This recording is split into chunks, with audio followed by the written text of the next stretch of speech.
Série Eventos Finais. Olá, tudo bem com você? Estamos de volta aqui com a nossa série Eventos Finais. Eu sou o pastor Michelson Borges, editor da revista Vida e Saúde, aqui na Casa Publicadora Brasileira. Estou acompanhado aqui, novamente, por meus amigos, colegas de trabalho, pastor Wellington Barbosa, pastor Márcio Nastrini, são editores da revista Ministério. O tema de hoje, as 7 últimas pragas. Eu quero começar aqui lendo na Bíblia, em Apocalipse, os capítulos, partes do Apocalipse 15 e também do capítulo 16, aqui pelo verso 5, diz assim: Depois dessas coisas, olhei e abriu-se no céu o santuário do tabernáculo do testemunho. E os 7 anjos que tinham os 7 flagelos saíram do santuário, vestidos de linho puro e resplandecente e cingidos à altura do peito, com os cintos de ouro.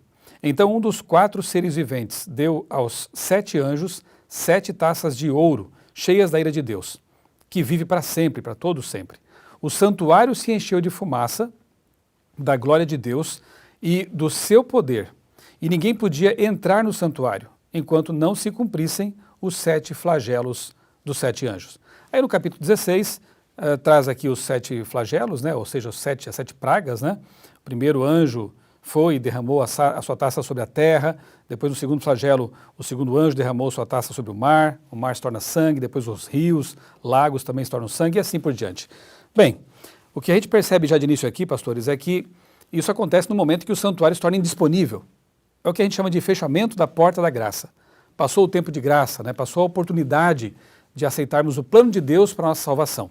Então, as pessoas que aceitaram esse plano estão salvas, O selamento ocorre também, enfim. Aqui nesse capítulo a gente vê também um flashback, É muito comum no Apocalipse esse tipo de coisa, De avançar a história e depois retroceder, Como, por exemplo, aqui no capítulo 15, o começo dele fala: eu vi outro sinal no céu, grande, maravilhoso, 7 anjos que tinham 7 últimos flagelos. Depois, aqui no verso 3, ele diz assim, que esse povo, aí ele fala sobre os remidos, entoava o cântico de Moisés, o cântico do Cordeiro e tal. Aí no verso 5, que eu acabei de ler, diz: depois dessas coisas olhei. Ou seja, depois de ter visto essas coisas, ele viu outras, Algumas pessoas confundem, achando que o Apocalipse seria um relato linear, cronológico, mas é cheio desses 2 anos antes, 3 anos depois, tipo filme, Que avança e retrocede. Muito bem, só uma curiosidade. Agora, sobre as pragas especificamente, aqui desses 2 capítulos de Apocalipse, por que Deus vai derramar sobre a terra a semelhança do que aconteceu no Egito, lembra, naquele tempo, com o povo egípcio, o povo de Israel, libertação? Por que Deus vai novamente derramar flagelos sobre este planeta? Bom, as pragas, elas são os juízos de Deus.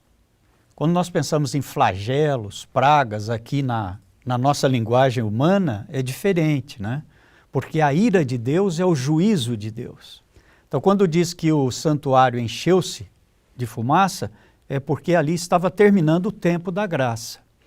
E então, do santuário vieram as pragas, ou seja, os juízos de Deus, sobre aqueles que não acreditaram na Bíblia, em Jesus Cristo, no plano da salvação, e nem cultuaram e adoraram o Deus verdadeiro. Então, eles vão receber o juízo de Deus. A Bíblia chama isso de obra estranha a Deus. Em Isaías, Agora, 2 pontos importantes aqui que nós não podemos deixar assim passar. O primeiro ponto é: as pragas são literais ou simbólicas? E o segundo ponto é: elas são universais ou são locais? Então, as pragas são literais, principalmente as pragas, primeira, segunda, terceira, quarta, a 5ª praga, que cai sobre o trono da besta, elas são literais. Essa escuridão vai haver, essas úlceras malignas lá sobre o trono da besta, especificamente ali, sobre o Vaticano e etc. E sua cúpula vai haver. Agora, essas pragas não são universais, porque se fosse não precisaria a segunda. A primeira, que são chagas malignas, já mataria todos os ímpios. Então, o Apocalipse tem literalidade e simbologia. Nós não podemos literalizar o que é simbólico, nem simbologizar o que é literalidade. Porque esse é o perigo. Por exemplo, o milênio é literal. A volta de Jesus também? Não é profecia de um dia igual a um ano. A volta de Jesus, o novo céu, a nova terra, mas a linguagem simbólica. Isso acontece com as pragas. Por exemplo, aqui fala que o segundo derramou a sua taça sobre o mar, verso 3, 16, verso 3. Mar não é oceano. Você tem vários mares, mas você tem poucos oceanos no planeta Terra. Atlântico, Pacífico, Índico, são poucos oceanos. Mares você tem bastante. Então, isso quer dizer que elas serão locais, porque senão diria que derramou sua taça sobre todos os oceanos. Mas não está falando assim, né? Depois aqui nós temos que ver que a sexta praga, que vai dos versículos 12 a 16, é algo que tem linguagem simbólica, mas tem uma aplicação espiritual. E aqui é a luta, né, entre o bem e o mal. Então, quando derrama a sexta praga, seca o rio Eufrates, nós temos que lembrar do Antigo Testamento, que para derrubar Babilônia, eles cavaram um desvio no rio Eufrates com Ciro e sua tropa persa e entraram e conquistaram. Assim a Babilônia mística espiritual vai cair também. O secamento do Eufrates será o quê? Será a retirada do apoio político-militar daquela Babilônia mística assim espiritual. Como o rio alimentava a Babilônia, Isso. esse poder que hoje alimenta a Babilônia mística vai cessar. Vai ser cessar. interrompido. Então, quando ruir esse tríplice poder, né, eles estarão sozinhos na Babilônia mística, ela vai ruir. E a sétima praga, ela vem como no ar, né? Então, parece que essa tem conotação universal. Porque no fim da sétima praga cai pedras do tamanho de um talento, que seria 30 a 35 quilos do céu. Agora, pastor, não pode durar muito tempo também, porque a gente percebe que lá adiante tem gente reclamando ainda das consequências de pragas lá do começo. Isso. Então, quer dizer, a coisa é rápida. E não tem por que Deus estender também muito tempo esse momento que é uma obra estranha para ele.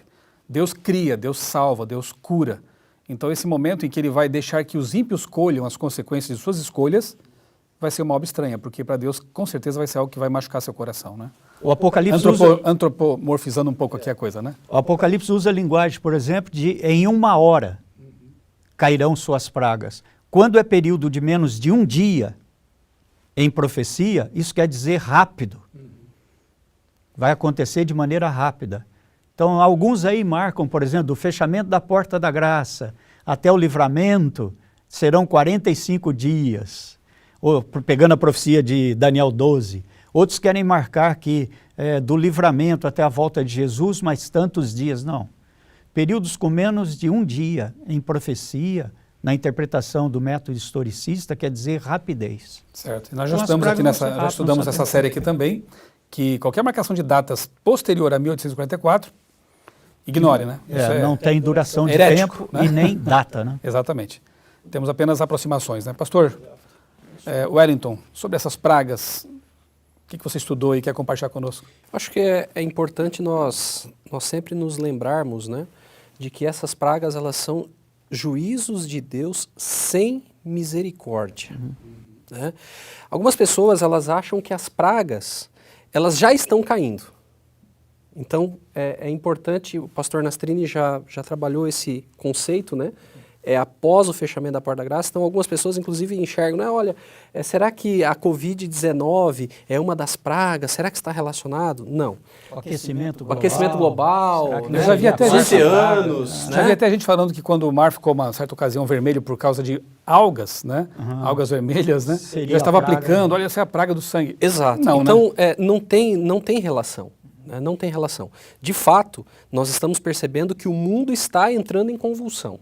Mas isso ainda não são as pragas de Apocalipse 16. Elas só ocorrem depois do fechamento da Porta da Graça. Né? Esse é o primeiro ponto que eu gostaria de destacar. O segundo ponto que eu gostaria de destacar é que essas pragas, elas caem em um contexto em que as pessoas, né, em que os ímpios, eles estão no ápice, né, ou alcançando o ápice da sua maldade e da perseguição em relação ao povo de Deus.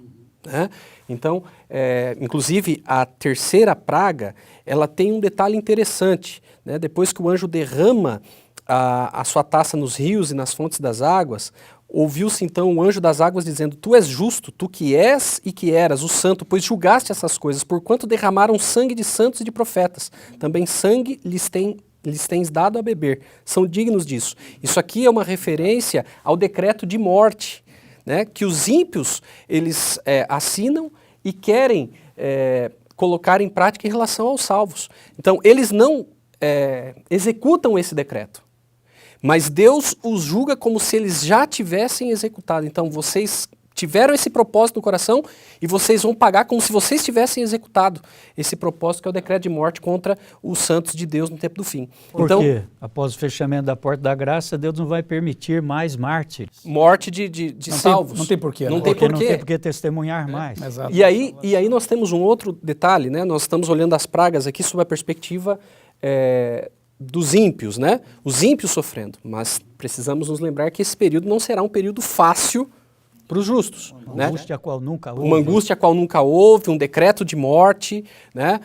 Nós estamos falando aqui Assuero, na época de Esther, de Esther. que assinou o decreto para matar todos os judeus. Havia um Mordecai fiel à lei de Deus. E né? Deus interveio. Houve uma perseguição e Deus libertou o povo. Exato. dele. É uma tipologia, né, do que vai Exato. acontecer. Então nós não podemos nos esquecer disso. Ellen White ela toca em três elementos, né? O povo de Deus no tempo do fim terá que saber lidar com a fome, a demora e o cansaço. O tipo de fé que terão que ter. Né? Então nós precisamos nos preparar desde já para esse período. E aí a importância, como nós já mencionamos em outro episódio, a importância da preparação espiritual, do derramamento do Espírito Santo, ao mesmo tempo que o Espírito Santo ele é retirado da terra no sentido de não haver mais conversões quando esses ímpios aqui são punidos, né, porque já se findou a graça, mas ao mesmo tempo em que o Espírito Santo não age mais no coração dos ímpios, no coração dos justos, ele é o que mantém Está confortando. o povo preparado, em pé, para receber o Senhor Jesus. Pastor, me permite só esse ponto aqui, que é tão importante, Claro, tão bonito, claro.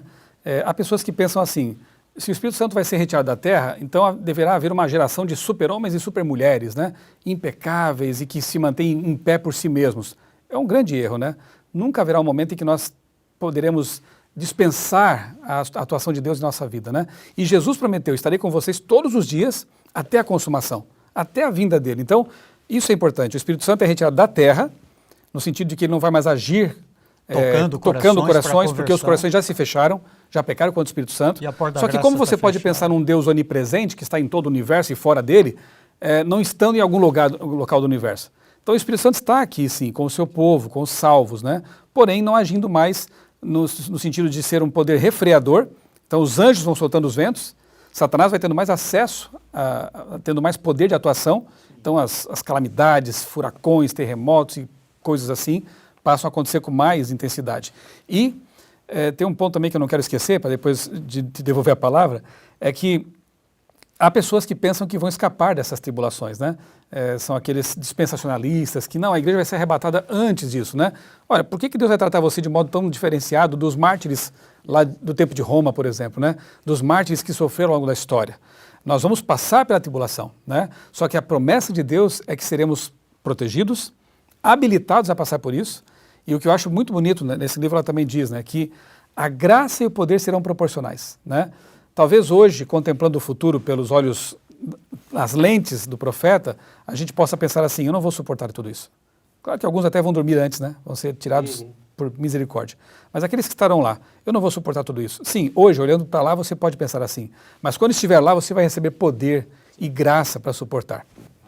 E aí, só complementando, né, existe um detalhe muito importante que o povo de Deus passa nesse período, que é um tempo de angústia especial, né, chamado o tempo de angústia de Jacó. Né? Será que algum pecado não foi confessado? Será que a minha condição diante do Senhor está ok? Né? Como é que está a minha vida?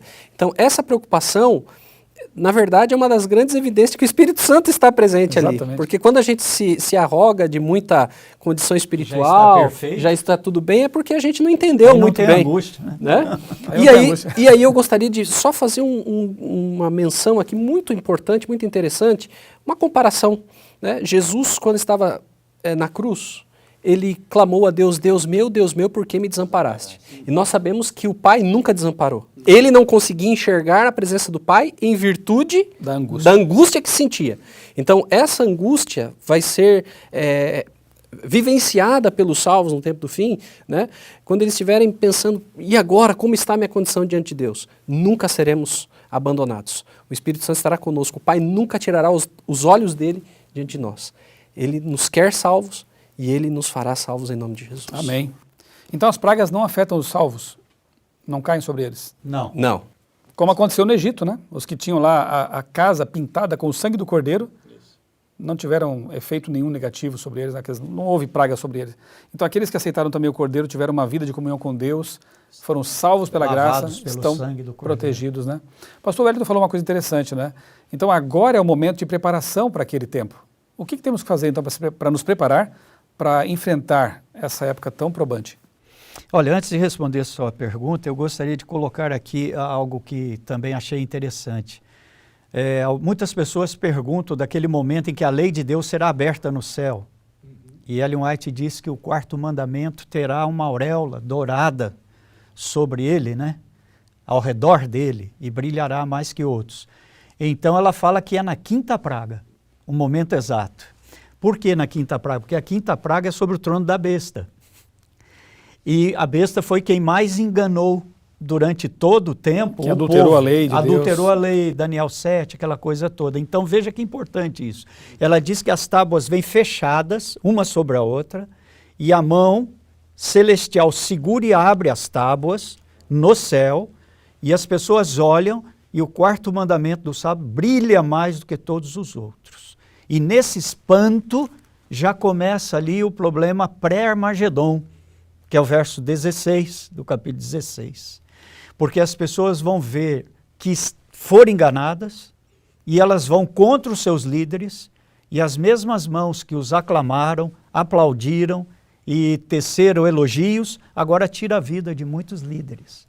Então o sangue que será derramado, né, isso tem que ficar claro para os irmãos, não há batalha entre justo e ímpio, mas é ímpio, angustiado, não é? Irado, porque foi traído, na verdade, tirando a vida de alguns líderes religiosos. Tá? E o segundo ponto muito importante aqui é que ela menciona que esse fato da secagem do rio Eufrates é que acontece hoje já um preâmbulo disso. O clímax é lá, no Armagedon. Porém, hoje você já vê denominações fazendo curas, milagres, sinais. O pentecostalismo, o neopentecostalismo é o espiritismo e o espiritualismo dentro do protestantismo, que se tornou pentecostalismo e neopentecostalismo, entende? E nós às vezes estamos esperando esses sinais e prodígios acontecerem só lá. Mas não, assim como entre os 7 selos você tem capítulo parentético e interlúdio, aqui você tem um interlúdio também na sexta praga. Porque nós já temos reminiscências disso acontecendo com essa questão do espiritismo dentro do protestantismo, que é a besta, o falso profeta, não é? E o dragão unidos. Agora o clímax é o Armagedon. Agora só pontuando aqui, né? Essa obra é a obra dos 3 espíritos imundos semelhantes a Hans, que é uma contrafação das 3 mensagens angélicas. E da Trindade. E da Trindade também, né? Bom, como nosso tempo está se esvaindo, né? Eu quero responder a pergunta que eu lancei. Para que você esteja em pé quando Cristo voltar e quando as pragas começarem a cair, esse tempo de provação terrível do qual ninguém escapará, a menos que morra antes, né, que seja recolhido talvez por Deus antes, você precisa manter agora uma vida de comunhão consistente com Deus. Você precisa ter momentos de oração, de estudo da Bíblia. Quem sabe começar a estudar esse livro aqui, Eventos Finais, junto com a Bíblia, porque ele é baseado na Bíblia, para você fortalecer sua fé e saber o que vai acontecer, para não ser pego de surpresa. Que Deus abençoe grandemente sua vida. Fica aqui o nosso abraço e até o próximo programa.